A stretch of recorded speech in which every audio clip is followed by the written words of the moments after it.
Semalam saya berjumpa dengan seorang klien saya yang mana dulu dia pernah jumpa saya dan saya pernah ajak dia simpan emas. Masa tu 4 tahun lepas, harga emas lebih kurang 251 gram. Saya ajak, saya buka akaun tetapi dia masih belum mula-mula lagi. Kerana apa? Dia takut. Dia kata harga emas mahal lah masa tu. Semalam dia jumpa balik saya. Dia teringat benda ataupun momen yang saya ceritakan dulu. Dia tanya, "Doktor, berapakah harga emas pada hari ini?" Saya cakap 541 gram. Dia kata, "Mak ai, mahalnya. Dulu masa doktor ajak saya, harga emas 250 je lebih kurang."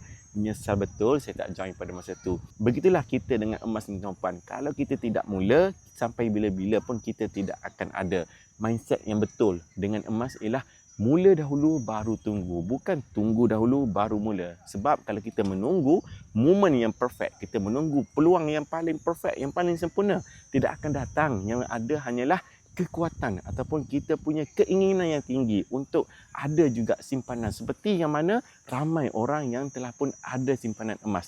Jadi bagi anda yang nak bermula simpanan emas pada hari ini, tengok saja video di profil saya, kemudian tekan butang sign up untuk saya bantu langkah-langkah yang seterusnya sehinggalah anda boleh pegang sendiri emas dalam tangan.